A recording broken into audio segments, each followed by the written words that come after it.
Oh,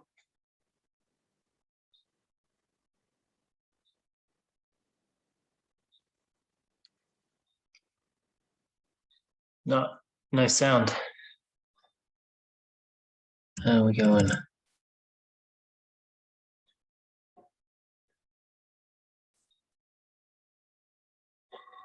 No, no, can't hear you, mate.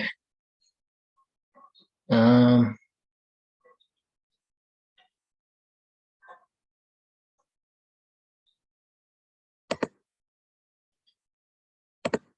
no sound. Why is there no sound?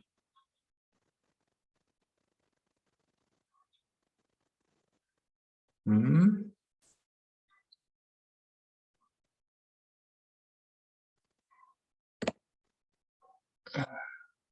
Not here.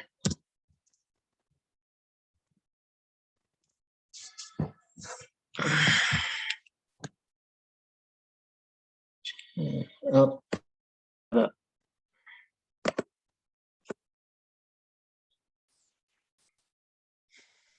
How's that? oh, there we are. There he is. Hey, we did it. Up there. Round 2. How you been? Oh, let me just come back one sec. Yeah. What happened there? Just lost it. Playing up this morning, isn't it? Yeah. Yeah, I'm not the guy to fix technology. I've lost my picture, but I've got the sound. Okay. I've got you. Can you see me okay? Yeah, you're coming through fine. Oh, I'm back now. That's okay. You just have to talk to the darkness. Yeah. I'm okay for about 90 minutes. Is that okay for you, Nathan? Yeah, that's fine. As long as you got, that's fine. About 9:30's fine with me. Awesome. I need to be off by then. How you been? Yeah, good. Just chipping away at the adventure of life. Yeah. Yeah, what about yourself? What's been going Yeah, on? good. Busy. Yeah, studying, writing. Excuse me. Yeah, same routine really. I've got a really solid routine of studying and writing, so it's and obviously the training all around that. So what's the next project for you? Like where does everything lead? Well, like where are you focused at the moment? We've just finished a film called Bardo, a Rogan peasant slave, which is in the editing process at the moment. Yeah. Which is the thing about breaking old beliefs, breaking out of old kind of restrictive parameters, breaking paradigms really. It's about a guy that wants to be a writer, but everybody in his environment, including his close family, think it's ridiculous. It's an autobiographical thing based on the fact that the first script I ever wrote, my first wife was so threatened by it that she ripped it up and threw it in the bin. And if I had any love left for it, it was killed in that moment. But if I'd known then how scared she was, I would have been a lot kinder. I didn't realize. I just took it very personally. I was only young. Yeah. I was in my 20s. I wrote a really good script, the play. She tore it up, but she was massively threatened by my ambition to fully blossom, I suppose, to fully fledge as a human being. So this film is about that. I've also just finished a book called 99 Reasons to Forgive, which is more of a metaphysical book, but it's a Budo book, really. It's a book about inner strategy. It's more later Musashi than early Musashi, Excuse me. I've written another film called 99 Letters of Return, which is a very muscular film about repentance. But it's about a boxer who's down on his luck. He's kind of on Skid Row, and he ends up on the days due to go to court to be sentenced for, violent crimes. Because he keeps kicking off. He tries to kill himself. Okay. It's how he ends up in prison, and he has to start coming to terms with the fact that he can't rely on these hands. These hands are the deadliest thing he's got. They're the deadliest thing he owns, but he can't rely on them anymore. And he bumps into intellectuals in prison. He bumps into spiritual giants who just tear him apart and just say to him, you know, every man in this prison is your master, because you can't control yourself. You've got no control of your own attention. Somebody can slight you and you'll be reacting like that and kicking off. So that's the film I've just finished. So there's a few projects on the go. The main one at the moment, I would say, is 99 Reasons to Forgive, which is a book I've been working on probably for about a year, on and off. You know, the first draft came out quite quick, but it's I've been studying a lot on repentance, on forgiveness, on what it is, articulating it, and then putting it into a strategy so that you can say to people, look, when you hold a resentment, you're possessed. And these are techniques that enable you to deliver the demon of abuse. You know, because when somebody abuses you, they take over your body of conscious will. They take over your causal body. They penetrate it, and so your autonomy is compromised. And we don't realize that it's compromised. But every time we flare up in anger, in rage, in fear, in dissonance, this third party that is entangled with us, even if he's at a distance, even if he's in another country, even if we're separated by 20 years, even if he's dead, is still feeding from us, because he takes over our autonomy, takes over our thinking, takes over our speaking and our actions, and to all effects, he becomes us. So this is a way of recognizing that we have a parasite in us, and that it's feeding from us, and that it will leave us a husk if we don't do something about it. It's a way of going in and exorcising it with truth, with faith, and with the antivirus of compassion.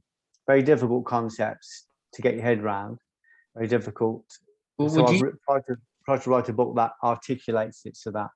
You know, well, would you say that abuse is like, there's like very, very mild forms of it and the very, very extreme forms of it? Like it's not just like a singular threshold. It can be quite minute, but it still kind of compounds a type of parasite that affects you. And it's just the main thing with parasites is that they're very happy not to be seen. They're very happy to be anonymous. The devil was never so happy when he convinced people that he didn't exist. So it just works through in the background. The problem with parasites is that they impregnate us so much that they eventually think they are us, but we think they are us as well. So when we have these disproportionate thoughts, or when we have irrational thoughts or violent thoughts, or perverted, for any kind of perversions of thought, we think it's us, but it's not us. You know, our human nature is kindness, it's love, it's compassion. That's what our attributes are. So all of these aberrations, the problem with them is that we're so used to engaging them without a fight. We're so used to them breaking our threshold that we no longer recognize that they're not us. We just think, oh, I was having a bad day. I wasn't myself. I was out of character. That's not me. That's not how I usually am.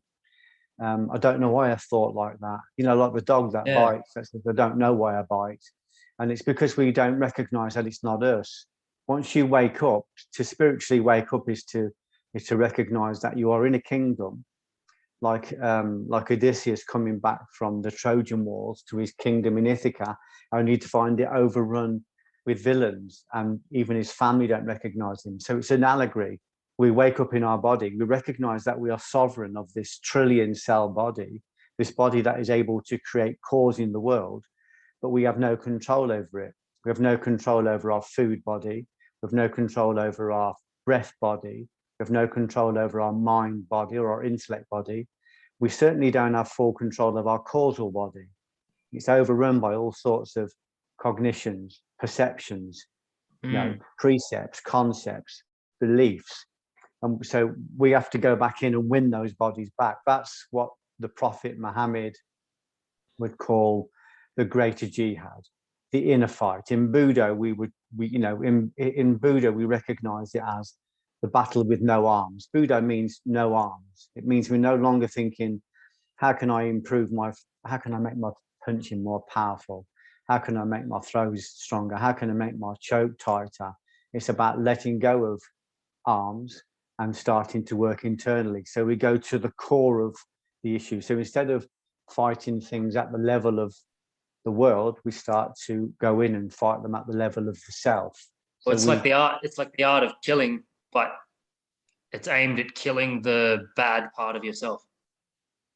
Yeah, and even more than that, it's the highest level is of converting the bad self, the part of us that is out of alignment. There's no such thing as evil, really. There is just a lack of love. So if we fall out of alignment with God, or if we fall out of alignment with our source, that would constitute evil. So if we're trying to create in the world just for ourselves alone from a selfish place, then that would be constituted in Judaism as evil. If we're receiving in order to create and share, then that's constituted as good. So it's a bit like a plug in the socket. Either it's connected or it's not. If it's connected to the mains electric, you've got power. If it's not connected to the mains electric, you've got no power. So in esoteric thought, if you're connected, you're connected to love and compassion. If you're not connected, you're in a place of evil. In other words, you're in a place of sin, or to sin means to miss the target. So we are not connected. We're disconnected from love, and then we become a target for any parasite that happens to be floating in the ether. And it's not personal. You know, if I walk across the field at the back of my house and a bug jumps out of the grass and sucks on my blood, that's not personal. That's just a parasite doing what a parasite does. It's looking for a meal. And if I stand there long enough, it will use me as a meal. Excuse me. So it's a bit like the stem borer parasite that goes into an oak. I mean, an oak could be, 200 foot high, 500 years old.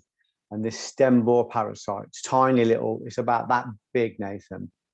It gets into the tree, it starts in the leaves and the small branches. Hardly notice it. It's a flirtation. And it gets into the branches, then it gets into the trunk, and it goes all the way down to the root collar. And it multiplies, so as larvae, they get into the very center of the tree and they eat it away until it's a husk. So a tiny parasite that big, hardly discernible, can take down a 500-year oak just by gradually multiplying and increasing and going straight to the core. That's what parasites tend to do. That's why my book is about saying to people, you're not doing the abuser a favor by forgiving him. You're forgiving him from your mind. You are delivering him. You're giving him back to reciprocity. You're not doing him a favor. You're throwing him back into the inferno. What you're doing is releasing yourself from an unnatural bond. Because we don't understand this, and because we tend to, if we think our situation was very serious, that makes us hold on to it even tighter.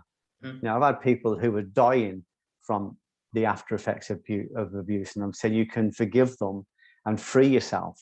And they say, you don't know what he did to me, but I don't need to know what they did to you. It's of no consequence. That's of no consequence at all. You may need to tell that story 100 times 1,000 on 100 times 1,000 different occasions to clean it.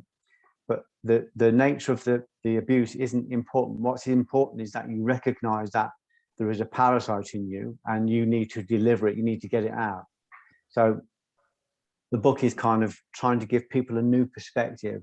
Instead of wrestling around with, do they deserve to be forgiven? Am I letting them off? He's saying to them, that's not what you're doing. What you're doing is recognizing that a parasite has penetrated your causal body, your body of conscious will, and it's acting as you, through you, in the world. And you don't even know it's happening. And the way to get rid of it is to go in, find the core of it, and exercise it. First, in the Kabbalah it says before we forgive somebody, we should first injure them.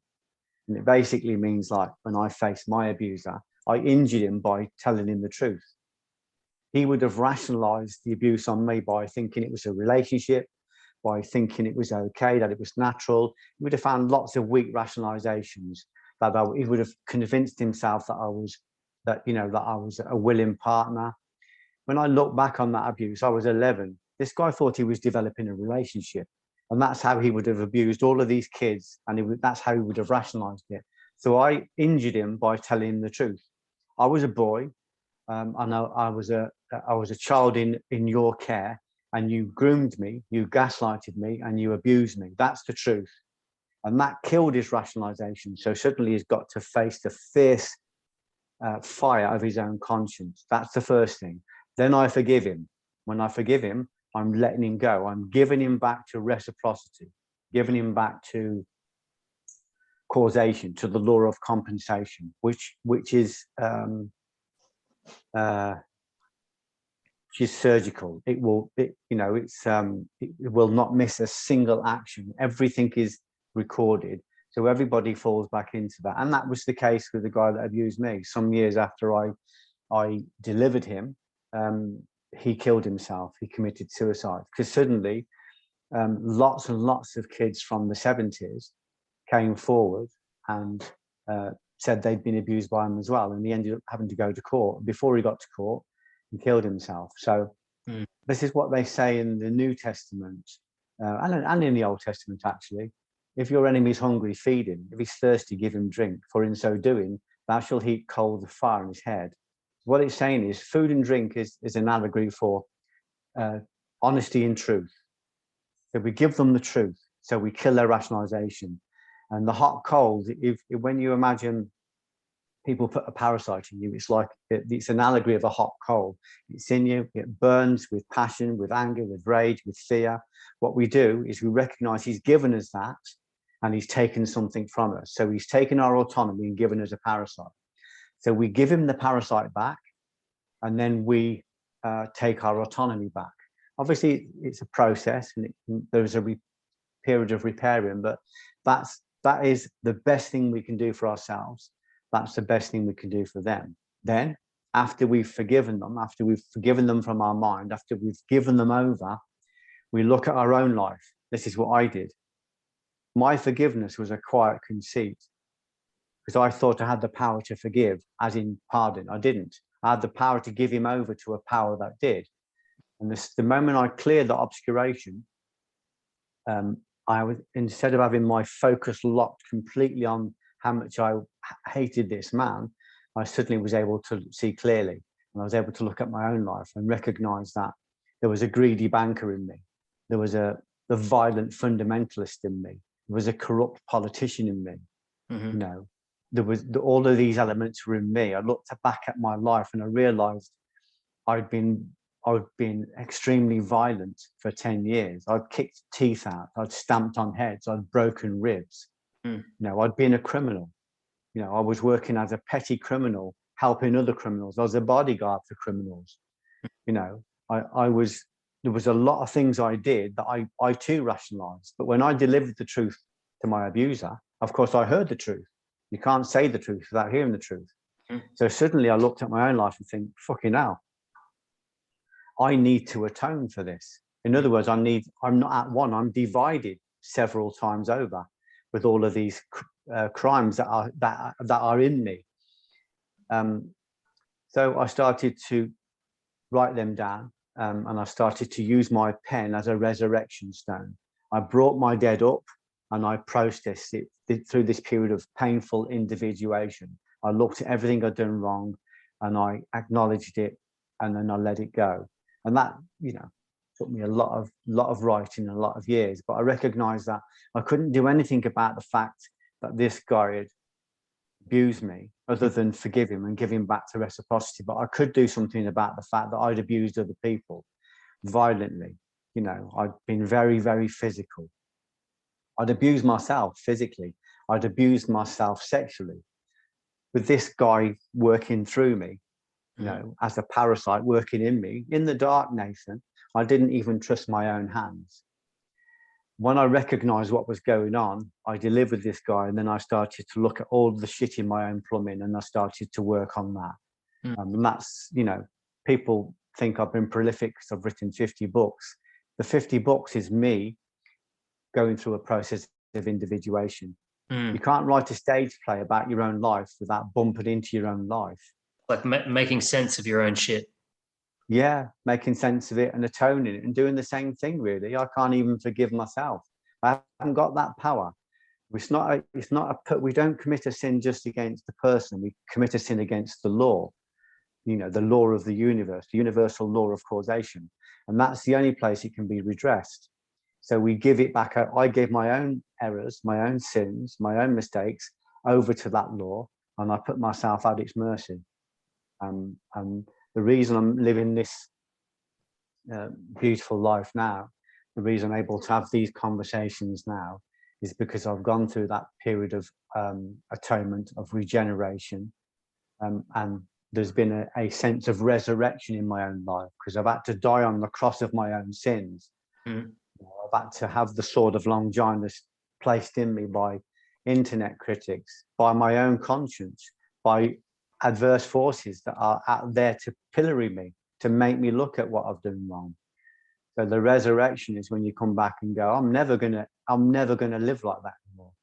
I'm never going to allow myself to have a single negative thought, or to engage a single negative thought. I'm never going to allow myself to say an unkind thing. I'm certainly not going to allow myself to do an unkind thing. Plant as many good seeds in the world as I possibly can by telling people the truth and saying, this is my path. This is what I learned. Don't look at me and think I'm Robin Hood. I'm not. You know what I mean? I wasn't a great bloke. I was a violent person, and I was violent to people. And I can't blame my past. My past obviously massively influenced that, but it happened on my watch. Yeah. And I still have to deal with that. So, there can't be a resurrection without crucifixion, can there? And the crucifixion for me was putting my work into books, and allowing the critics and putting it in front of people and allowing people to judge me if they want to judge me, or forgiving it in front of God, and letting God clean me.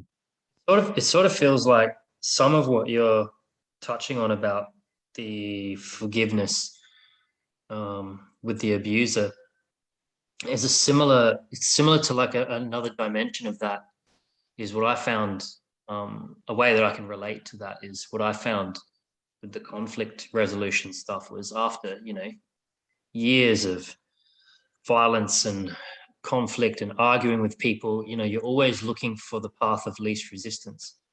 And you go, what is the best way that I can just not play this game? Because as you know, it's the same old game. It's the same conversations. It's the same bullshit. You start going, what's the fastest, most effective, and this almost comes into that Aikido sort of principle of like, how do I just use the minimal effort to just negate all this negative energy? And one of the ways that I found to do that was, when you're non-reactive,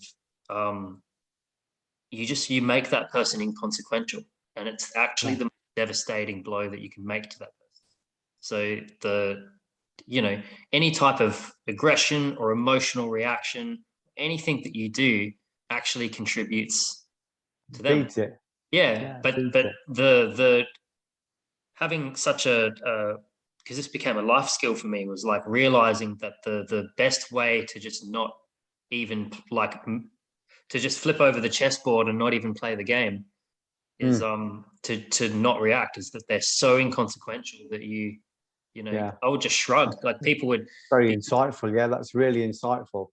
Well, they'd be losing their minds at me, and I'd look at them and I'd just shrug and then be like, yeah, so anyway, and just change it. And you could see they'd implode. Like even last year I'd have people, because of the whole trending thing, people would try to call you a racist or what, just because like you understand the game is they want a reaction. They want to get a reaction out of you.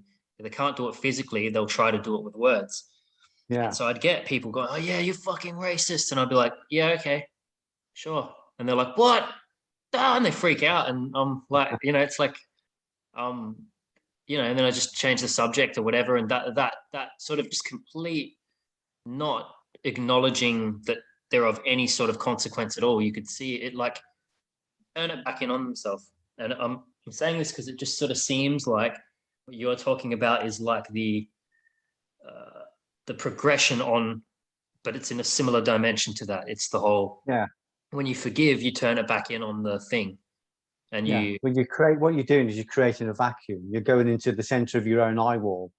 In the Bible, they would call it the ark, Noah's ark. Build an ark, there's a flood coming. So you sit in the center of the ark, and so you're protected from the flood. So everything that's not coming from love will be washed away, and you stay in the ark safe. So that you sit in the eye wall and you create a vacuum. And eventually, if a storm has nothing to resist it, and it just dissipates, eventually it goes into the eye and it goes through the eye and goes back into nothingness. It takes a tremendous amount of self-control to be able to sit in the eye and observe without identifying, to observe and witness without engaging. So it takes a tremendous amount of self-control to actually, not just to create the eye, even just to understand the concept of an eye, then to create an eye through exposure to confrontation, and then to sit in the eye and not to react, because you create a vacuum. If it doesn't get a response, negative forces, feed off negative forces. Pain bodies feed off pain bodies. Drama feeds off drama. If you give it no reaction, I mean, I had a lot of trolling some years ago. Well, I've always had it. I don't really get it now, but I had a massive amount of it, and some of it came from close family members and some of my oldest friends and some of my teachers. where does that come from, do you think? I was tightening the room, as I called it. As I tightened the room, as I made my training tighter and tighter, more and more spiritual, more and more aligned to love, the people that were aligned were drawn in like a centripetal force, and the people that were not aligned were threatened by it and spat out. Of course, when they're spat out kicking and screaming. So rather than say it's me, I'm not aligned, they kind of attack you. So when they did this for quite a while. I just created a vacuum. It just disappeared into nothingness, because it was nothing. I just created a vacuum with my stillness, with my silence. And there was people that were saying you should react, you should do something, you should step up. And they're saying there's nothing to do, there's nothing to defend. What they're saying isn't true. So I'll just create a vacuum, and they fell away. And then, of course, later on, they're all sat with their own conscience thinking, why did I do that? Why did I turn on my oldest friend? Why did I turn on my teacher? Why did I turn on this guy that was being kind to me? But it's not them. That's the thing, Nathan. They're victims as well. That's what I understood. They are victims of these adverse forces. These forces are separate to our being, and they work through people. They work through people. They work in people. They work as people. And they will convince people that what they're doing is rational, that they're doing something brave or they're doing something right. But actually, what they're doing, when you look at what they're doing, they're just lying and cheating, and they're pillorying. And it's like I always say, I can't take criticism of people that don't meet their own standards. So I always go away with this stuff and make sure that I'm aligned, make sure, sometimes within the criticism, you find lessons. Sometimes you look and go, yeah, perhaps I'm a bit too much, perhaps I am judging too much, or perhaps I did do that, and perhaps I can tighten that. So I always see my critics as unpaid workers, unpaid and unskilled, but they work for me. Because if there's no truth in what they said, I just create a vacuum. If there's some truth in what they've said, then I just consider them. I consider that they're teaching me something, and I'll learn from it. So for me, I've got to make sure that I know myself. When I'm alone in the dark on my own at night, do I know who I am? I do. But there were times when I didn't. There were times when I was alone in the dark on my own, and I was contriving murders, and I was contriving deceits, and I was rationalizing crimes that I was committing every single day. My unkindnesses were many. And when you start waking up, you bump into the truth, and it's shocking. It's shocking, So we have to. When I got my fifth dan many years ago, about 20 years ago, and it was a master grade, I was really proud of myself. Looked in the mirror, and it was a shock because I suddenly realized I wasn't a master. I was still addicted. I was still violent. I was still insecure. I was still addicted to sexual pornography. I was still, like I was a hair trigger. Anybody can control me. Anybody. If you beat me in the car, I'd be out fighting you. If you slighted me over the internet, I'd be challenging you to come down to my club. Everybody was my master. I was a weak person. Yeah. And I realized that as soon as I got my fifth down. What Peter Constein always said to me was that we get these grades not just because of what we've done, but because of what we're expected to do next. Mm-hmm. So I made it my plan. I was about 4 or 5 stone overweight, rationalized it, carried it well. Nobody really mentioned it, but I knew. So I got my food body right. I got my breath body right. I started to clean all of these parasites out of me. And I started to live as a fifth Dan should live. So you would not see me in controversies, on message boards. You would not see me, lowering my game to these places. That's why. What's the point of putting my attention there? My attention is my essential soul energy. So I started to work on the Budo aspect of my art, which is what my art was calling me to do. So I went from Masashi, the sword fighter, to Masashi, the Zen master, Masashi studying Zen. Well, that's actually a good segue, because what you're talking about now is kind of exactly the point that I'm up to in the journey. So, because I just retired from security a few weeks ago, and I was talking with some of my students about it, and everyone was saying it's the old, like, hanging up the sword and taking up the cloth, and taking up the pen. Yeah, and transitioning into the role of the teacher. And it's been interesting, that's for sure. But it's funny, because like what you were just talking about is when I was in that sort of space towards the later years, when I'd sort of overcome a lot of this stuff, is you'd have all these incidents where the people around you would be, even your clients would be like trying to provoke you into using violence. And incidents would resolve and go, oh, why didn't you smash that guy? Why didn't you, and I just feel like, why? Like, what for? To what end? Like, one of the things that, say, probably about 6 years into my security career, what really struck me when I really had observed how violence operated, I'd say at its core, it was bullying.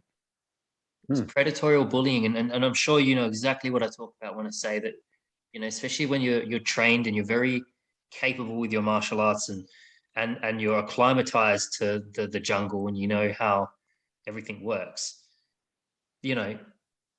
Being able to destroy another human being has become so easy, that what I would often say to my students is, like, how do you differentiate that from just bullying? Like, if I only engage in situations where I know I can win and destroy this person, how does that make me any different to a bully?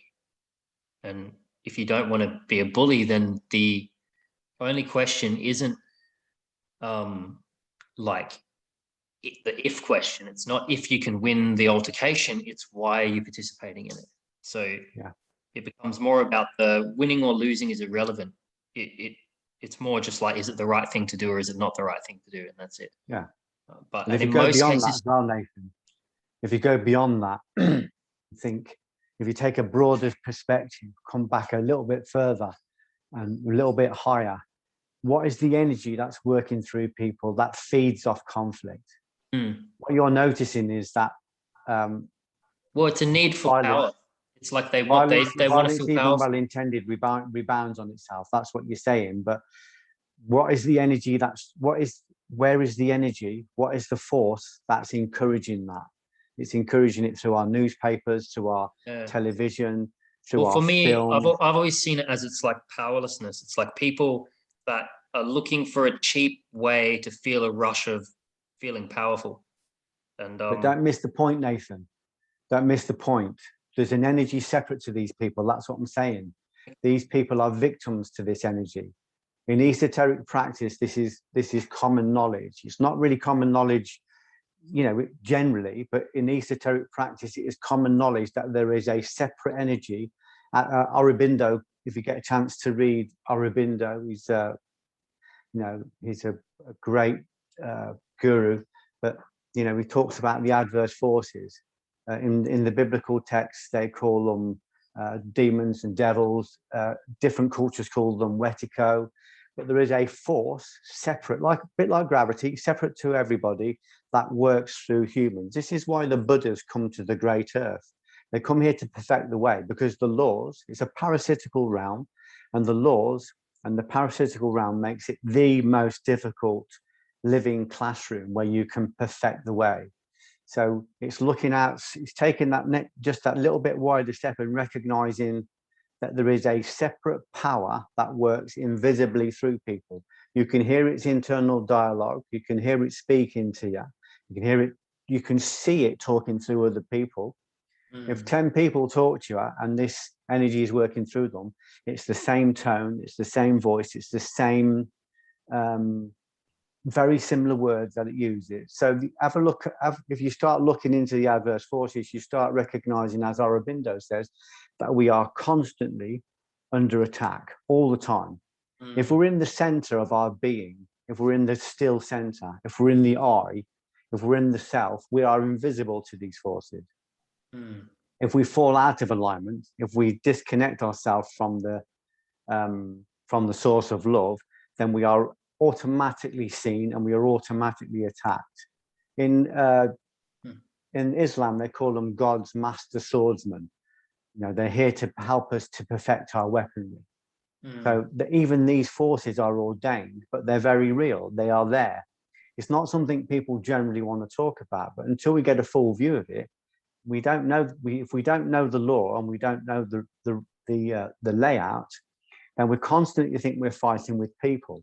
Whereas I recognize we're not fighting with people, we're fighting with energies that are working through people. It still works through people, and you still see it work, and you still see it has no power if you create a vacuum, which is what I love about your stuff. I particularly like you, because when I listen to you, I can hear your experience. There's things you say to me that I can tell have come from a place of, experience, which I really like. But this next level is to recognize that there is an energy that works. In order to acknowledge that there's an energy that works through them, we have to acknowledge that that same energy has worked through us. But we're so hypnotized by it that we don't recognize it as not us. We think it's us. We think we've had a bad day. We had an affair, or we had a flirtation with a girl, but it's not us. It didn't mean anything. And then we're sitting there thinking, I've got a beautiful wife. Why did I do that? But you didn't. Something did it through you. It still happened on your watch. You still let this vampire across the threshold, and it still incarnated you, and it still worked through you. But it wasn't you. So we have to recognize that there is a separate force, and that we have to deal with that separate force. So when we're dealing with people, that's why when someone said to me, why do you think the guy, why were you able to forgive the guy that abused you? And I said, because he's a victim too. He's a victim of the same, he's the victim of the same force that works through everybody. Like I said, you only have to look at the evening news and you'll see this force working through pretty much every news bulletin. 20 murders on the telly, 20 bad news stories before you've even had breakfast. If it bleeds, it leads. The newspapers are the same. This energy is working through them, and I can hear it. When I'm talking to people, I can hear it. I can hear when it changes. I can see the facial change in people. I can see the mask change. Sometimes if I'm really attuned, I can hear their thinking. I can hear it. So I know it's not them. I know it doesn't mean they're not dangerous, because it's working through them and they're still dangerous, but it's not them. So I've had to learn to slam it down at times. I remember going to my friend's 50th birthday party, and I was with an old friend, and I was well into my Buddha by now. I was drinking orange juice, and I wasn't trying to show off. I wasn't announcing anything. My personal path is nothing to do with anybody else. I'm not in the business of announcing it. So I didn't even notice that I was drinking orange juice because I've not drank alcohol for 20 odd years. So, and that was part of my internal training. So I'm sitting there and I'm with a very old friend, he's a very good, very capable guy, an old doorman. So it was a room full of old doormen. And we started to talk, and suddenly I watched his face change and he was looking at me. And then he was like, "What's the fuck with the orange juice?" And I said, I just could bounce stuff. I'm just, I said, I just, I don't fancy a drink. I just fancied an orange juice, And he goes, "You think you're going to fucking live forever? You'll be in the grave just the same as everybody else. You think," and he suddenly went into this vile vitriol. And I realized what it was. This character changed. I've known this guy for 20 years, never seen this in him before. He's always shown me the utmost respect. So I squared up with him and I said, "I'll tell you why I don't drink alcohol, and I'll tell you why I live the life I live. Not because I'm going to live forever, because I don't know whether I'm going to be snatched out of my kitchen this afternoon." I said, "I'm doing this because I'm not going to be a sheep like you. I'm not going to live the kind of depraved life that you live. That's why." And I just hit it. I met it with a wall of resistance. Basically, just cut through the layers of consciousness. Well, what we talked about before about injuring with truth. And I watched this presence remove itself. It met an immovable force. And I watched my friend come back into himself. And he just said, oh, I'm sorry. I'm so sorry. I just so admire you. I've always wanted to live like you. And, but I watched this force enter him. And exit. And I watched it exit him. And you will have seen that if you examine your situations, 100%. you will have seen that. You see people transform. Well, I found that, one of the things in that career of, the street and the door for me was that I think I was always very conscious because, like I said, I'd had a good 8 years of really hard training with all the Buddha and spiritual stuff in there too before I started on the doors and stuff. So I was always very conscious that, like, I never became it completely. Yeah. Like I wasn't, all the guys on the shift would be pounding Coca-Cola and stuff all night, and I'd just have my orange juice or my water. Yeah. They'd take bribes. Some guys, after a night of brawling, they'd all go to the brothel as a group. I'd go home to my girl. So I always had this thing where, like, I might be in the mud, but I'm going to be very careful how much I get on me. And You're really beating it of it, yeah. And I think I got better over time at making that gap further apart. So that was sort of the thing. And I was saying to a friend of mine, is like, in that environment, and you might have experienced the same thing, is like, it's a very good inspiration to go, like, I don't want to be one of you. I don't want to be one of these people. And so I would get that a lot. Even recently, like people coming up and not, that kind of, what you think you're better than us kind of thing.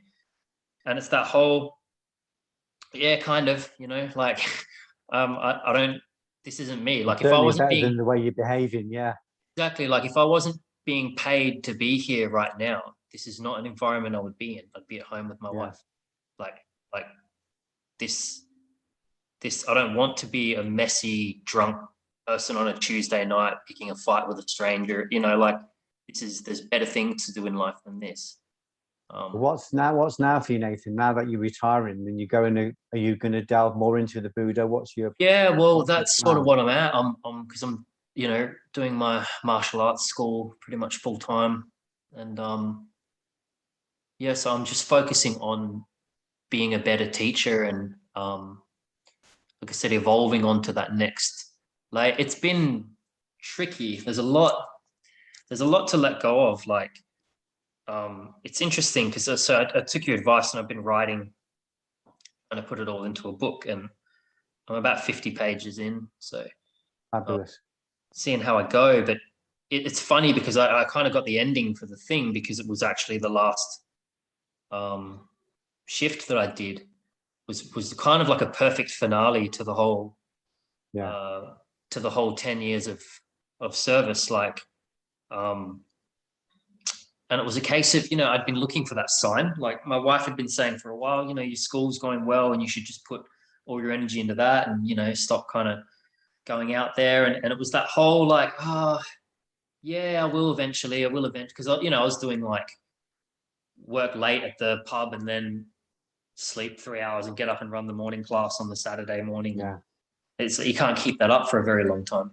So inevitably I was like, well, eventually I'm going to have to stop.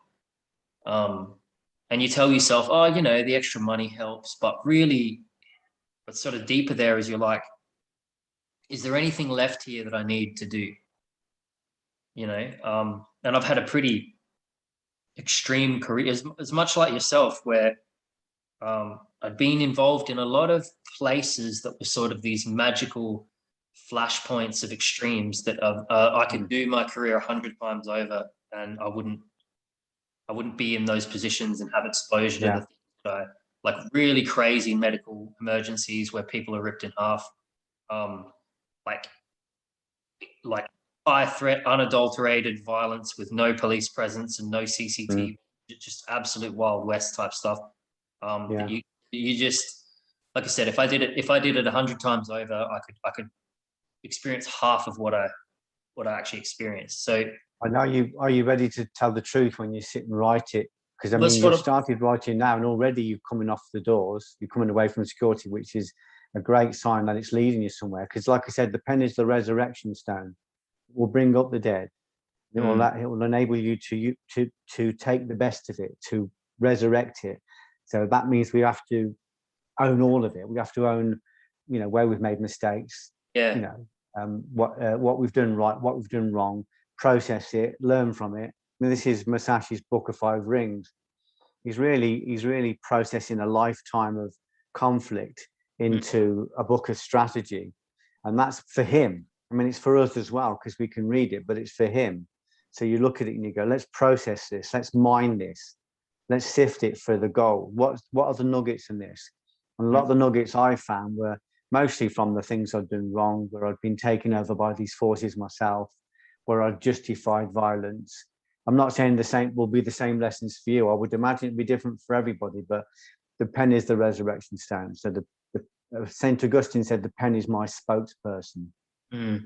He wrote a book called Confessions. He's written a lot of books, but his book called Confessions, which was very telling. This is a saint. He says, you think I'm a saint, but these are all the things I've done wrong. That was his way of practicing Buddha or practicing Jungian individuation. So there'll be unconscious stuff that none of us really want to look at, but unless we clear it, we can't clean it. Well, that's the interesting thing is some of my students that are my good friends, they're always kind of at me about how much I guide them and help them and all that. And it's fascinating to me because I can see that there's truth in the effect of that, but that isn't my internal experience. So, one of the things is, and I know you'll relate to this 100%, is,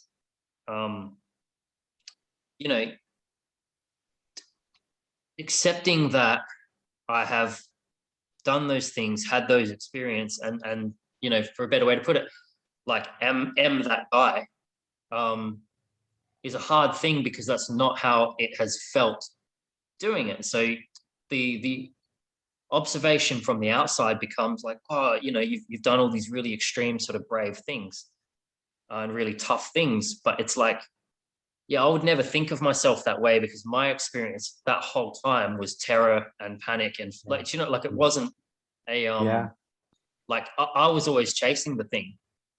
And where I'm getting to in my life now is having to accept that I already overshot the thing that long ago, I already overshot the thing that I was trying to get out of that. Like I already lived it and became it and achieved it.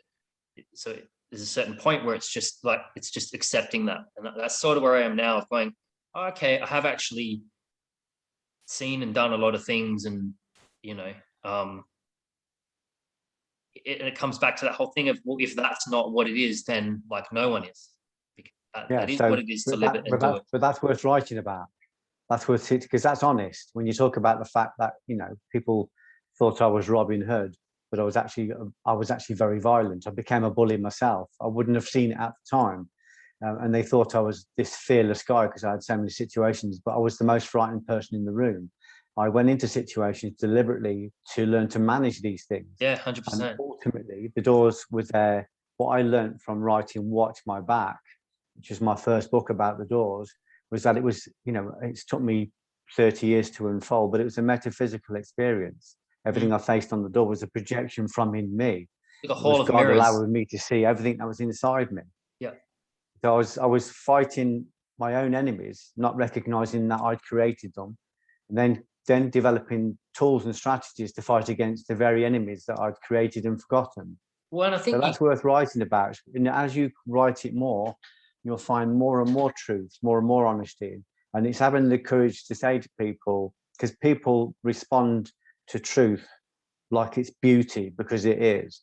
So if you've got the courage to, you know, to talk about the times when you were scared, to talk about the times when you lost your courage, to talk about the times when you went too far or you didn't do enough, it's really, the process is for you. But you have to be clinical. well, it Because helps it's the motivation is that it helps the students. So I watch it help other people, and but it come back to the Centre Nation, come back, because it's got to help you first. okay. It's good that it's helping them, but at the moment what we're doing is we're going through a clearing process. We're going to clean ourselves out, so we're going to be balanced. We can't get out, we can't help other people get out of the burning building until we found a route out ourselves. Otherwise it's just blind people leading blind people. Yeah, sure. So we cleanse ourselves. Once we're cleansed, once we've cleaned that stuff, that's for us. Once we've done that, we're balanced and we've got an exit point, then we are the bodhisattvas. Then we go back into the building and we say to people, listen, I found a route out. But we can't show them the route out while we're still stuck in the building ourselves. So it's, I think the process of the book, I think you should go through the process of the book, and you should ask your highest self, you know, your God, you know, your teacher, your soul, and say, I want this to serve you. Whatever the highest ideal is, I want it to serve you. Then it will serve me, and then it will serve others. Once we've got that clean vessel, once we've got that clean vessel, then we can say, then we can, you know, then we can become good teachers for other people. But even then, thinking about other people, for me, I mean, what are you? How old are you? I'm 35. So you're 35, I'm 61. So it's just, you know, we're the same person, just a couple of decades different, that's all. But, you know, I don't even think about serving other people. I think about serving God. Because I don't know who needs it. I don't know when to push and when to yield. My own intellect doesn't know enough. But if I go to my sat-nav, my divine sat-nav will be able to say to me, or my own matrix will be able to say to me, push, yield, move to the left, move to the right, go forward, go back. You know, say yes to this person, say no to that person. Invite this person in for 10 years, push that person away after 5 minutes. It will tell me the exact formula. I can't work that out if I'm thinking about serving my students. I can only work it out if I let go of that control, let go of my own will, sacrifice my will to the higher will, and just say, I don't know what the fuck I'm doing. I really don't, but you do. You know my plan, you know my path. Please show me how to serve you. That way I can serve everybody. Can serve everybody. But I get what you're saying. I completely get it. But I would rather see you come back to yourself. Well, I guess get all that out. Well, I guess what I was getting at is that, like, when I write, because all I'm trying to do, literally what you said, our last conversation, so I'm just trying to compile stories, but more importantly, trying to stick to ones that kind of had a core point to them, like they taught me something. And every time I write one and I kind of extract the point, it filters into my teaching. So it becomes sort of a thing that I just naturally start to kind of pass on in my lessons. And if you want that makes example, more sense. That's absolute makes sense. Yeah. If you want an example of that, was one of the ones that I'm putting in the book is a story about. It's a funny one because the story is about courage, basically, and it's the first time I had someone put a gun to my head. And you know, the short version of the story is we're out the front of the place here called Henley Beach, and it was the square. So it was like a giant beach square that we had to manage the entire square. It wasn't just you kick people out of the clubs and that's it. It was like then we had to go out into the square where it's just a big open space of crowds, and we had to move them through. So it was just brawl after brawl and 20, 30, 40 people brawls. So we're moving this huge gang crowd, and you know, they're throwing glass at each other. A few of them pulled out knives, and you get super hyper tuned into that environment. And so I've ripped a knife off this guy and just slapped him in the face, pushed him. I was just completely, like, I didn't exist. I was just a function. I just move that person, move object in the hand, get it out, move him. Like, I was doing all that. And then the guys started to hear the chatter, and the guys are like, oh, that guy's got a gun. That guy. And I was like, what's going on? You know? And I look over, and sure enough, there's weapons. The guy's got a gun. And it was just this terror and this panic, this, you know, this brick. It could have been seconds. I couldn't tell you how long, but it was that hit of like, I just want to go home. I want to go home to my mum. My girlfriend's in a warm bed. Like, I don't want to die at 2 a.m. at the beach. You know, like, this is ridiculous. Why am I even here? You know, all this is going on. I'm just like frozen in this, you know, internal thing of like, oh my God, what am I doing here? What am I doing here? I was so afraid. It's like, you know, shaking. And I look over, and one of our guys, Craig, he's in the middle of it. There's a group of about 20 guys, and he's in the middle on his own, just moving them. Guy's got a pistol. He's just moving. And I was like, struck, because Craig was the guy on the team who was like, he was just that vanilla, hardworking. He wasn't a fighter. Like, you know, he was just a steady guy who was on the team, but he was by no means, he had no martial arts. He wasn't tough. And I was like, I've never seen bravery like that in my life. Like, I was just completely overwhelmed with it. Like, holy shit, Craig is a monster. Like, just no fear in the world. So I start, like, you know, my mind switches, and it starts going into that gear of just like, okay, all right, fine. If Craig can do this, like, I'm not going to leave him. I wouldn't be able to live with myself if I left Craig in that, and he died in that situation on his own. So I was like, someone's got to go in and get him, and the rest of the team's falling back to the club. So I was like, no, I'm gonna go. If Craig can be hardcore, I can be hardcore. So I pumped myself up. I'm basically like, all right, fuck this. If I die, I die. Fuck it, I don't care anymore.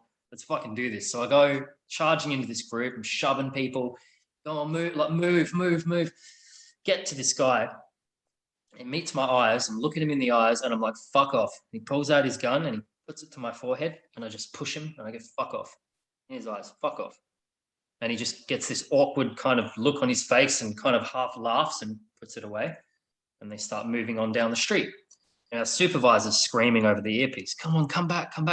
Okay, cool. All right, fine. It's done. We start heading back to the club. And as I'm walking back, all this adrenaline, whoa. Craig turns to me and he goes, fuck, man, that guy had a gun. And I was like, yeah. And he goes, did you know? And I was like, yeah. And he goes, I didn't fucking know. He's like, I would have legged it. And he goes, you're a crazy son of a bitch. And I was like, I only came because I thought you were hardcore. But the punchline of the story is that if fear, we all generally accept that fear is contagious, but the same can be said about courage. Yeah, true. Courage is absolutely contagious. Like, that was an illusion. That whole thing was, like, my perception was that Craig was just so fucking hardcore. It raised me up to that. And none of that was real because he just didn't even know. Like, he was like, if I'd known, I would have run for my life. And I was like, well, I only came in because I was inspired by your heroic, like, yeah. So it was, this is a great story. It's going to be great when you write it all down. It's going to be great to see it in a book. But it's that type of thing that I'm those little nuggets that I'm trying to extract are like, you know, what that taught me about courage. And I've been both the ignition for that and I've been the accelerant. So, you know, I've been in emergency situations where everybody's frozen and it just takes one person to step and everyone goes. And I've been both the person to step and I've been both the person who's frozen and somebody's stepped, and I've just instantly felt braver, instantly felt, oh, like, and that was an example with Craig, like, even though it wasn't even real, just watching somebody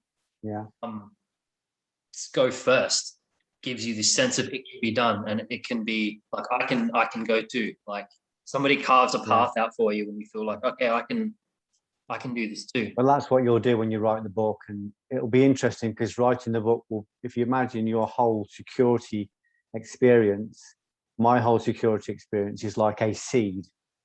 It's a seed, and when you start to write it, and of course, as you said, you'll start to teach it, it'll unfold, or you'll get a width and a depth to it. You know, you'll get all the information that's in it. So it's like if you consider, if you did 10 years security or whatever you did, if you consider that to be one seed, but within that seed there's a potential to grow a 200-foot 500-year-old oak tree, which also has the potential to produce another 1,000,000 acorns with the same seed. It's like that seed is like an acorn which has the potential to produce another 1,000,000 of its own kind, and those 1,000,000 each have a potential to produce another 1,000,000. So your whole experience in security, which is obviously very concentrated, is just a seed, and the writing, the teaching will help you to unpack that, to plant it in fertile soil and to allow it to grow. So there'll be so much in there for you to learn, and then what you said is true. The teaching of it to other people will release the last 20%, because we don't really know what we fully know until we pass it on to others. But we do it initially because it's, you know, we before, I think part of it will be cleaning yourself out and getting rid of any detritus that's there, but it will be that process of planting it in the soil. Like my experience on the doors, everyone said, it's, you know, you just writing a book about a bouncer, but I've written 50 books, I've written 15 films, I've had 4 films based on my life made, I've written stage plays, and they all come from that initial seed, and it's still unfolding, it's still unpacking. And that's why I say the sword is the resurrection stone, but the sword is also your communication with your higher teacher, which is the soul. So I go in and I just say, how can I serve you? What do you want me to write? What do you want me to put down? And it's all in my own experience. I think this is perhaps what I was just trying to say, trying to forewarn you. My own experience is that it nearly always takes me, like the doors, to situations that I don't really want to write about, don't really want to look at. And that's how the nuggets are in those stories that you won't want to tell. The nuggets are in those stories that you don't want to speak about. This last film I did has a beautiful nugget of gold in it. The moment it dropped into my mind to write, I just thought, I don't want to go there again. I don't want to go to that situation again. You know, it's painful because it's like I said, we are resurrecting the dead. We are bringing out our dead. We are practicing individuation. We are burning up. We are making the animal sacrifice. We are sacrificing a part of ourself. Our blood and our blood and our flesh is in the pages. You know? So our learning, our learning, our experiences are going to be in the pages. So it will always take you towards things. Not just that they'll be uncomfortable to write, but at some point you're going to have to go out and talk about it to people, and you're going to have to say, "Yeah, I did do that." And well, I noticed what you were saying to me last time. Is something I've been really paying attention to, is that you were saying if you just keep repeating your truth, you'll get better at telling it. You get better at articulating it, and I think students are getting sick of me sounding like a broken record a lot of the time, but it is interesting. I can watch videos of me talking about a point a year ago that I go, oh man, I can articulate that so much better now. Like I've just got a way clearer picture of how to get that across than I cringe because I can see myself fumbling through it. Yeah. Well, it's like the guy that makes sushi every day, the master sushi maker. You know, he does exactly the same thing every day. He chooses the fish, you know, he gets the ingredients, he puts it out, and it looks like he's doing the same thing every single day. But man, when you see a master sushi maker, you know, who knows what they're doing, it's perfection. I remember watching a friend of mine on a building site mixing muck on a spot, mixing cement, normally we use a cement mixer, but at the end of the day, sometimes the builders just need a little bit more. They don't need a full mix.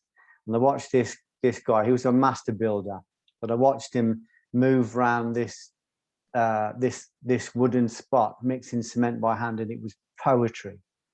Honestly, it was Tao. It was the way. It was whatever you want to call it. It was a Chikomi. It was just absolutely beautiful. Just I could have stood and watched him, but it's because he'd done it so many times that there was a perfection in what he did. So when you tell your stories, you know, you will tell them and you'll get sharper at telling them. You'll learn more about the story as you tell them, because different people will bring out different things. But I always come back to the same thing. If I'm working for my own intellect and if I'm working for my own gain, it's too small. So I always go back. What they say in the Judaism is that your soul will be your teacher. Your soul will present itself, your higher soul, and the instruction will be perfect for you because it'll know exactly what your matrix is. So I'll just say, where do you want to serve? I don't even question it anymore. And then it'll normally come down and it'll be something that's uncomfortable, because it's uncomfortable because there's a process in, you know, as you know, writing a book and writing a film is a process. That probably explains why I've gotten stuck. Like I said, I got to about 50 pages and then I've been stuck. Yeah. Lately with it. And that's probably some of that you're hitting on of I probably need to think larger and less immediate and less, you know, like, what was an interesting story? What was an interesting incident? Don't try and contrive it. Just sit down, let the stories come. They'll present themselves. It's going to be like I said, it's going to be like the dead rising. They're going to go, oh, Nathan's processing, he's individuating, he's bringing everything to light. He's going to bring everything, you know, he's going to resurrect everything. And you will have a queue of ancestral stories and ancestral knowledge that's going to come through you in order to be processed. And you will be able to do it because you're a warrior.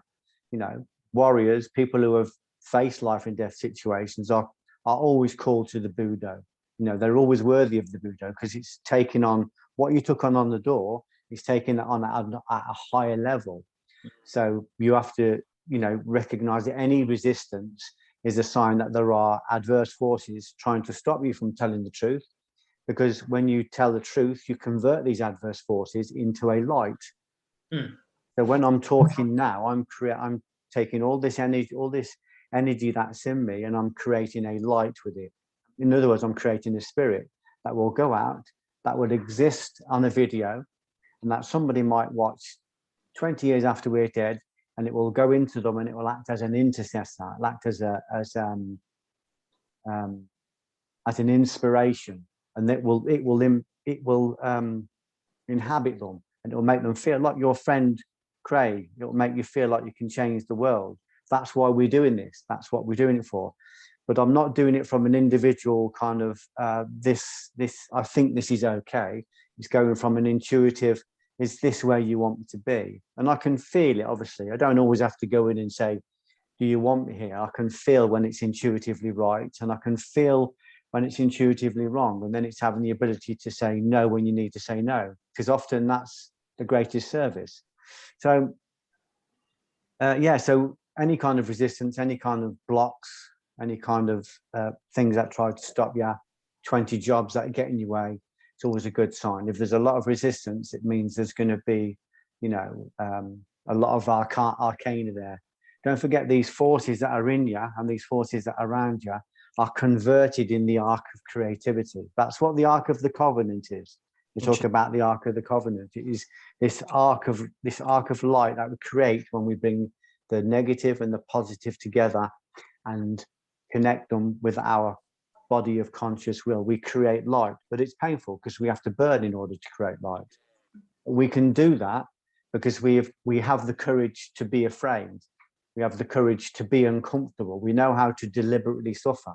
So it's and if you're working in security, you don't go through that job without long periods of suffering, without building an eye wall, without managing, without learning to manage fear, without learning to manage the endocrine system, without learning to see who you are, without learning to see who you're not as well. I mean, I learned more from finding out who I wasn't.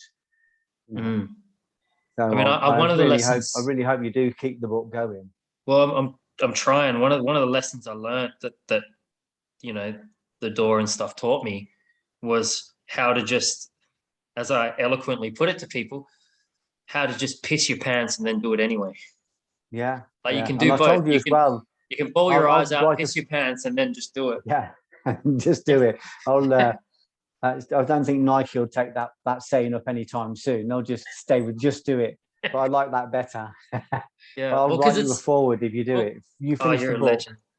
You finish Well, the book, and I'll write you forward for you. well, you're basically my own personal Yoda at the moment. and I basically, the last conversation we had pretty much unraveled me for a couple of weeks. I was just saying to my friends, I feel like my soul has been molested, and I need time to like just. It was a lot to comprehend. I'm a little bit further along now because, like I said, I've transitioned away from board, and now I'm focused more on, I've started the kids classes. I'm focused more on developing people, and but that it's very fascinating to what I've got a close friend at the moment who's in a similar vein, and he's probably where I was maybe 2 years ago, and it it's very fascinating to watch because so I'm trying to help him get started with his martial arts school and that sort of stuff, and you can see that resistance. You can see that fear and that not wanting to accept the like there's progress, and then there's the but yeah but and you articulated it really well when you were saying I can't remember in what one of your interviews you were saying about how that's not for the likes of me, like I belong here in the factory, and like that's for other people, yeah. Don't and get above your such a station. Yeah, and it's such a hard thing, and I was equating it. It's like the eggshell that you've got to break out of that egg. I think for a lot of people they don't even know that they're in the egg. And it's great when you find the wall and you hit the wall, but that next part is it sucks, and you've got to really smash against it to kind of get on the other side of it. yeah. But the more doors you open, the more doors you will leave open for other people. That's what's happening at the moment, and that's what's fascinating to watch, because I look at that and go, oh man, that was me. And it's fascinating to watch from the outside, like, I was in that headspace 2 years ago. And then it exciting becomes so times for you, obvious. Nathan. There's a lot coming for you. You're going to be a great teacher. I think you're already a great teacher, but I just think there's you've got such a strong insight. I think as you write and as you study and as you do the things, if you can do the things internally, the difficult things as the same as you've done externally, you'll unpack a massive amount of learning that you would never even be able to comprehend. And it will be learning specifically from you, from your experiences. There'll be lessons that I couldn't give because it's coming from your experience. It might have a similar tone and a similar vein, but you'll process your experiences, and the gold will be different to mine. It'll be completely unique to Nathan Cain. And that's the great thing about it. It won't be something that somebody else has said. It'll be something that you found and that you're presenting, and people will go, this is someone that's got something new to say and is not afraid to say it. And you'll put it out into the world, and the critics will do a lot of work for you because they'll make you qualify what you're saying. They will force you to say, is what I'm saying true? Am I, can I qualify it? They will force you to refine it as well. So they'll be good for you. They only present themselves if there's any aberrations. Very uncomfortable. I noticed that's a new thing for me, is the vulnerability of talking about those deep truths, and then when they come under fire, it's easy to get very anxious and go, oh Jesus, are they right? Am I know what I'm talking about? Am I like and it's fascinating how I can experience that stuff even when I'm so certain that what I'm saying is true. The criticism still creates that not necessarily doubt, maybe doubt's a good word for that, but also definitely that anxiousness of like, like it catches you off guard, and you're like, oh, Wow. Different battleground. You're not used to it. Most of this criticism wouldn't come if people were stood in front of you. I will guarantee there's no queue at your front door of people trying to tell you these things. They all tell you from a distance. They'll all tell you through pseudonyms. They'll all tell you through a keyboard. But they wouldn't turn up at your dojo to tell you. I used to get a lot of criticism, and I said to Sharon, "Go to the front door." She go to the front door. I said, "Is there anybody there?" She said, "No." I said, "There's no queue at my door." This is people just shouting from the distance. The Arabs had a beautiful saying: "The dog barks, the caravan moves on." But these adverse forces are good for you. You need them. As uncomfortable as they are, they will force you to perfect the way. They will force you to perfect your game, and they will force you to find the center. And if you find that arc of center, they won't come anywhere near, because they will get burnt up and repurposed in the fire. So it will force you to find the center. This is like with the parable of Noah as well. God told Noah there's going to be a flood.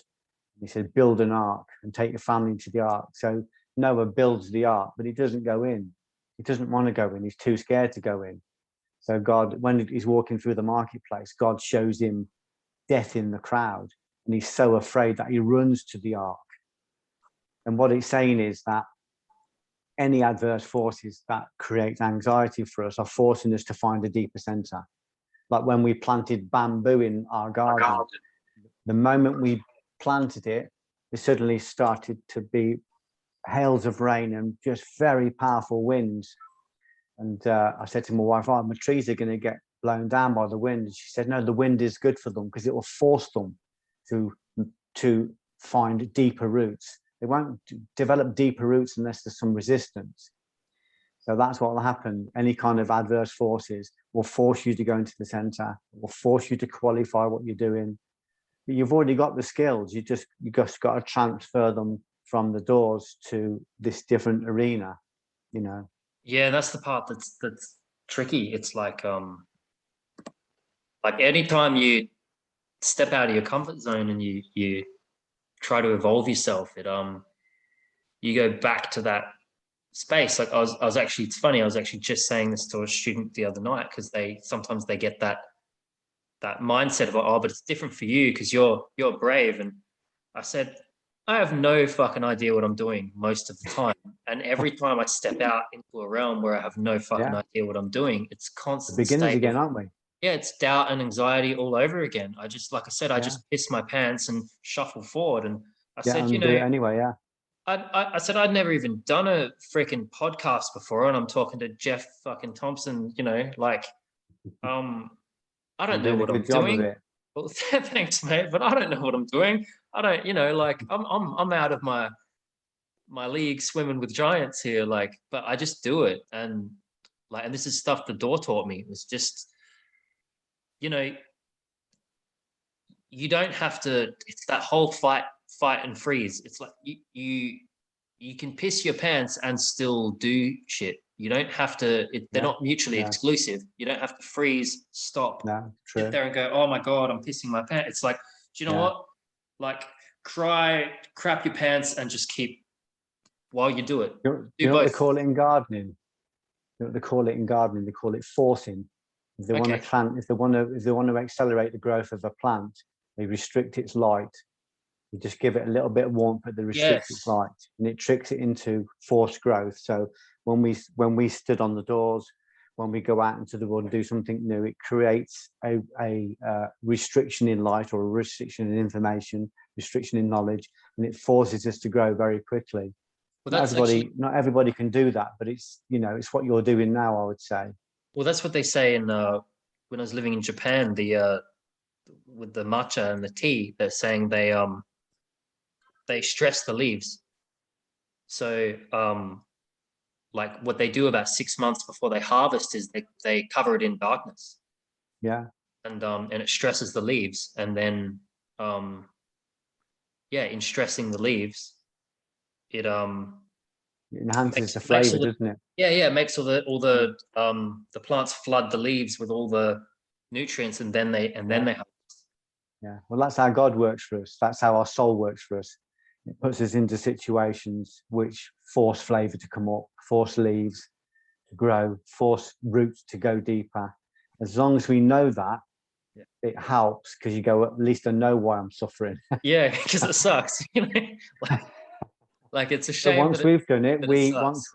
we leave a door open for other people, to the next person that comes, the next That's generation. actually the I would say that's the best motivation, Yeah, wholeheartedly, like with the utmost sincerity. One of the things that really drives me is watching yeah, when I carve out a path and I just force myself to do things that are terrifying. Watching it help other people makes it somehow seem worth it.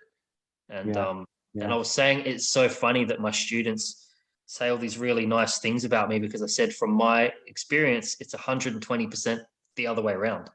yeah, Like I was like, you yeah, guys all inspire me to be a better example and to be more disciplined and push the envelope with things that I'm doing. And like so I'm motivated by all of them in my mind more than they are by me. yeah, yeah. So And those who lead serve, don't they? So we might 100, lead people, but we're there to serve them. We're yes. there, and we can only serve them by example. Can't ask them to go through a door that we haven't been through. Can't take travel advice from someone that's never left home. So we have to constantly be proving what is possible by doing it. When we do it, we show people it's possible. We don't even have to say anything. Just our presence in a room will, even if people don't know us, will inspire people, will affect people. Your proximity to truth will affect people, whether they know who you are or not. It will affect, to me, that's worth getting out of bed for in the morning. That's so fascinating. That thing that you were saying about proximity is something that I've recently been experiencing um, in my world. Is that what you said about, yeah, when you have that proximity, it's like a magnet that creates both a push and a pull, and it Yeah, pulls yeah, certain people, it pulls towards that truth, and it pushes others away. And that was a very uncomfortable, it made me very hesitant to, for lack of a better way to put it, increase the output of that magnet, yeah, because it's so uncomfortable watching it push yeah, people. And I yeah. was like, oh, I don't know if I want to put any more volts into this thing, because you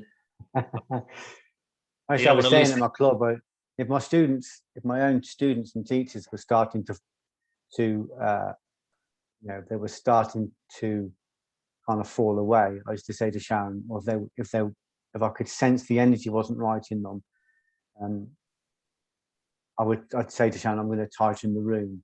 And to tighten the room means exactly what you're saying. So I would tighten the room. I'd become more certain about what I said, more assertive of what I said. I'd have no hesitation about what I was saying. If I was talking about God, I'd be talking about God. If I was talking about truth, I'd be talking about truth. And there was no room for anything else. And I would tighten the room so much that I watched people be spat out, but I also watched people be literally drawn to the center. Sometimes I'd be teaching, and people would be sat down, and I'd stop in the middle of the teaching, and they would all be leaning forward into the energy. And it's not you; it's the proximity to truth. It's what they say is those who have looked into the face of God. If you look into the face of someone who's looked into the face of God, you are also looking into the face of God. If you're on the carpet of proximity, you are in proximity. That's why people come around great teachers, great gurus, because they want to be in the proximity of truth. Other people, like you said, will be spat away, and we have to expect that. And often it's people very close to us. I had very loyal, close friends who were spat out by the energy because they didn't understand it. They didn't understand how Geoff Thompson's gone from this guy that's knocking teeth out to talking about love and compassion and the Buddha and the higher level. They thought it was hypocritical. They didn't believe it, and it was offensive to them. So what it made me do was go tighter and tighter. So I can't flirt either. I've got to either be on the truth or I'm not on the truth. So I just sat on the truth. If I talk about God, I'm certain about God. I don't care whether people don't understand it. If they're affected and the word God affects them, I'm their teacher, because it's an avenue of inquiry. If a word and sound can affect you to make you react and make you reactionary, then the person that said the word is your teacher. So I started to be Very, very certain. I remember going to watch a preacher once.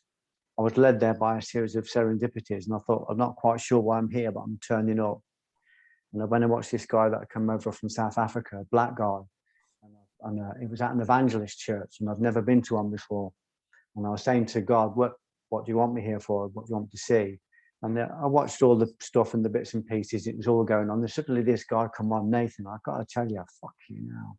When he spoke, I just felt such love, such beauty, such connection, because he was certain. Certainty is in Islam is called yaqeen. It's an attribute of God. It means to know that the truth is undeniably right in front of you. His certainty when he used the word God was so powerful, was so beautiful. That's all I needed to hear. I heard it and then I went. I didn't need to listen to anything else. I said to Sham, this guy had certainty and I was in the proximity of God. It was his certainty, so powerful. So it's making sure that if we've got something to say, we go out and we say it with certainty. And if we're getting too much criticism, it's perhaps because we're not being certain enough. We're being apologetic. Yeah. You know, how people go, well, God or the universe or whatever you want to call it, you know, I don't want to offend anybody. I don't care about offending people. I want to tell the truth as it is. You know, I don't even believe there's a God. I think God is a made-up name. I think beyond God is Ensof, which is infiniteness. God is just a name that enables the human brain to comprehend something. But beyond God is the infinite. They call it the Ensof, and everything comes from the infinite. And we connect to that when we're in the flow. You know, when we go into Okami, when we get a rhythm on the pads, when we get rhythm with our drills, when we meditate, we go into the abstract, we go into the Ensof. And when we come back from that, we're not the same people. We bring something with us. So it's learning to go into that more and more often and not needing anybody's permission to do it, and making sure that when we say it, we're certain about it. You've got knowledge, you've got arcana. So speak it, just have the courage to speak it, put it into a book and be so on the truth that that people won't be able to deny it. And they're good for you because they will force you to look at every angle of it to make sure that you've not left anything out. Well, I'd say probably where I'm at is with what you're talking about is like finding the courage to follow through on that more and speak more truth. Because even to do with the stuff that I do with social media is, you know, one of my friends has been pushing me to do more of the long form stuff of my teaching style and my breaking things down from reality. And it's so it is such an uncomfortable thing because I'm like, oh, that's gonna piss so many people off, and like I can already foresee the animosity and the criticism and the hate that's going to generate, and it just creates this automatic. Maybe we just chop a 30-second clip out of that and we leave the bigger thing, you know, because people don't like having. We're more vulnerable. Yeah, we're more vulnerable when we go reluctantly. When we go reluctantly into a tackle, we're more likely to break a leg. So we've got to. I mean, I understand what you're saying because I did exactly the same. I first started out, and that's what blows my mind. Watching your old videos is like, fuck, man, for you to like just go diving into that. Oh man, we had so much criticism. But there was a lot of people that loved it as well, and we created a follow. I mean, it was, you know, it went all around the world, but it was, a lot of people were upset. A lot of people used to write in the magazines. A lot of the old stalwarts used to attack me, and it was hard because some of them were my heroes, you know. Well, I notice where I get a lot of aversion comes from a lot of the like the sort of fight sport, combat sport culture world really doesn't like digesting the realities of like self-protective criminal violence combat. It's like none of that is relevant. Like that constructed game is completely irrelevant to like criminal violence, and just that on its own makes them go fuck you, and you're like, what do you want me to tell you? You're attacking their whole infrastructure. You're attacking their whole raison d'etre. And it's like, sorry guys, but running this the whole structure is built around it. And it's like, it's all that I can tell you is like I survived 10 years in some of the worst places that my state has to offer with no equipment, no, sometimes not even a freaking team. And and I can tell you that I didn't use boxing and I didn't use MMA and I didn't like none of that has any place there. It's really a lot simpler, but at the same time a lot more intricate than that. Just tell the truth as you see it. You know, that's what I do. I don't pretend that it's the only way of doing stuff. I'll just say, this is my experience and this is what I learned. This is, you know, this is what I got from it. And mostly it was less about the physical stuff and it was more about the fear. The biggest thing was talking about fear and how I managed to overcome that and the techniques.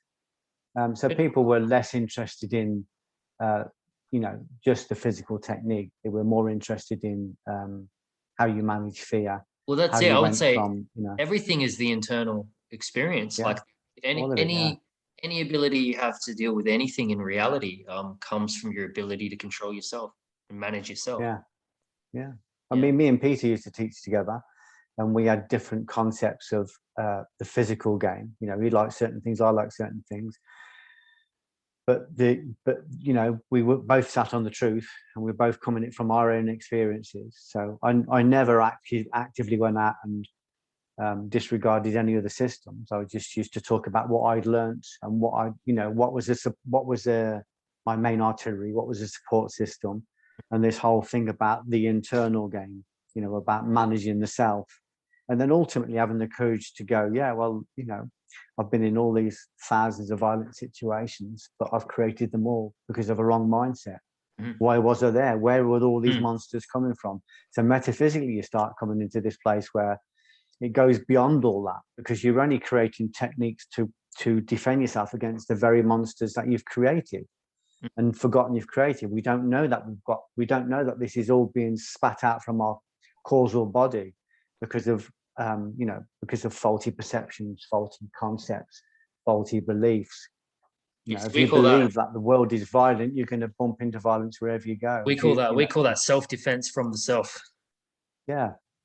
You're learning. That's what someone said to my friend Nick. He said, "I'm learning self-defense." He said, "Which self are you learning to defend against?" Yeah.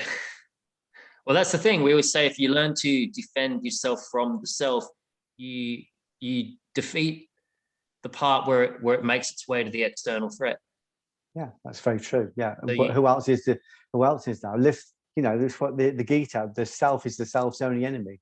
The self is the self's only friend. So that's ultimately all those thousands of situations. That's what it taught me. Processing it, it taught me that the self is the self's only enemy. The self is the self's only friend. So I come back to the center and I guard my attention like it's a treasure, because it is. Because if my attention's stolen. Whether I don't know whether you realize it or not, that story that I was telling you earlier about my colleague Craig kind of, you know, lighting that fire of courage. That's basically the same sort of thing that you are doing for me now. It's like looking at your path and what you've carved out and what you do. It is the exact same repeat of that. It's exactly that same thing. As I watch you and it inspires me to go, oh fuck, you know, what I'm struggling to do, Geoff's already done times 10. So like, you know, it's kind of like, come on, princess, get your big boy pants on. I was still sat in a factory when I was 32. So you're way ahead of me. Still working in a factory at 32. It's never, you know, you're leagues ahead of me where I was then. So you're ahead of me. So it's good to look at someone like me as an ordinary person or an extraordinary person doing extraordinary things. We're all extraordinary. Was your breakout? You know, it's possible. Was your breakout with that just a case of like the pressure cook of being so stuck in that low resolution level of consciousness just became unbearable? Is it just that you were like, I'm going to join the circus or something crazy? I need to get out of this. Like, yeah, I was being assailed by depressions all the time. And I thought it was the harbinger of doom. It used to wipe me out. And then one day I just thought, I'm not having this anymore. And I turned into it. I said, okay, let's have a look at you. You know, you're bullying me. Let's have a look at you. And I recognized that it wasn't a messenger of doom, it was a harbinger of hope. So I started to confront all the things I was afraid of. I literally had this communication with my soul. It waited until I was ready. waited till I was rock bottom. And when I just found this righteous anger from somewhere, I just said, I'm not living like this anymore.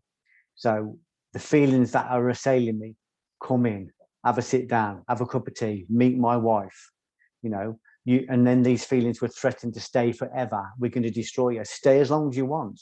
The moment I didn't care how long they stayed, they disappeared. So I started to confront the fears. I started to convert the fears. I started to take the energy that was locked into the fears. And I went up my fear pyramid until I got to the top.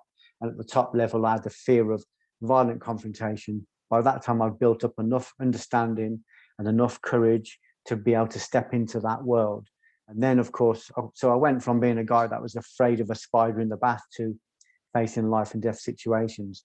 And then started to tell the stories when I was teaching, like you, and then thought, well, I'm only one person and I can't get around everybody. So I'm going to write this down in the book. So maybe I can talk to 100,000 people all at the same time. Maybe I can talk to 1 million people. If I do a TED talk, I've already spoke to 110,000 people on my TED talk. So you suddenly going, I'm going to multiply myself so I can be talking all around the world all the time. If people need something, and they will find that on the internet at 4 a.m. when they wake up cold with sweat because they're depressed. So you start to go, how can I multiply this? You know.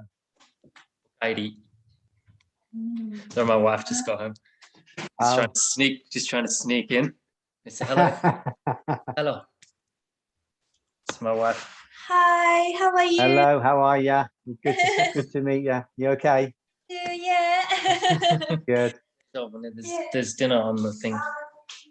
I better jump off then, Nathan. It's about I'll let you go. It was a great chat again. I'm sure I'm going to be digesting this for weeks now, but this should hopefully give me the fuel to get back into my book and keep slugging through it. And again, it's that courage, inspiration of like, okay, all right, I need to just suck it up. And everything you've gone through, I went through. Every single reluctance, everything about thinking it's not for me.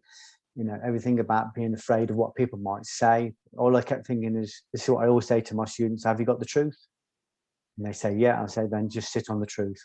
If I can, just before you go, if I can grab one last thing, just like I said, I got a friend of mine who's, if you had advice for someone who's just starting out and they're hitting that wall of, stay where you are, you know, just keep, you know, the money, it's safe.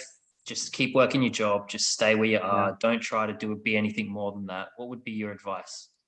I would say to him that he needs to get as many examples around himself. He needs to do a bit of study and find as many examples of people like him, very similar to him with his kind of story, who have achieved what he wants to achieve. So there's 3 levels to certainty. First of all, there is the intellectual belief. We have to get proof that it's possible. Then there's the visionary truth, which is that we have to tip to a place where we can imagine ourselves doing it. When we get to that point where we're certain it's possible, not just for other people, but for us, it will tip into actualization. And suddenly you've got something in front of you, and then you've got the proof. So when I published my first book, I went through all those stages of finding other people who had done it so I could see it was possible, and then keep practicing my meditation and talking to people until I could see myself doing it. When I was certain it was possible, I certainly had a published book in my hand. When I had the published book, I had certainty proper. Nobody could tell me it wasn't possible because I had the proof. It was in front of me. And if it's possible to do 1, it's possible to do 10, it's possible to do 20. If it's possible to do a book, I knew it's possible to do a film or a play. I knew it's possible to write for the newspapers and the magazines. So once you've got, this is what Masashi says, once you master one thing, you master all things, because it's the same process repeated. So I'd say to him, he'll build his confidence up if he could do a bit of study and find out how many people like him have already done what he's doing. And he'll be inspired by that. And if he can, be around those people, put himself around them. So it becomes less of a leap. It becomes more ordinary to make that step. So in Buddhism, they call it the 3 jewels: the Buddha, the Dharma, the Sangha, which basically means the teacher, the teaching, and the community of like-minded souls. So he needs to be around the good teacher. He needs to be around good teaching, and he needs to be around lots of other people who are doing what he's doing. And then it will make that first step easier. Once he's done it, he'll know it's possible. Then he'll be able to, expand. The first step is the hardest. Breaking into certainty proper is in spiritual practice. They always say it's a happy accident. Nobody knows how to do it or when it's going to come, but we do know how to prepare the ground. We do know how to make ourselves accident prone. So we just put ourselves around as many people as we can that are already doing it. If 95% of your environment are playing it safe, it's going to be very hard for you to take that risk. So if he can start putting himself amongst people who are taking the risks, like you said about your friend, he'll be inspired by that. Awesome. Yeah, he needs to just stand on the carpet of proximity a bit more.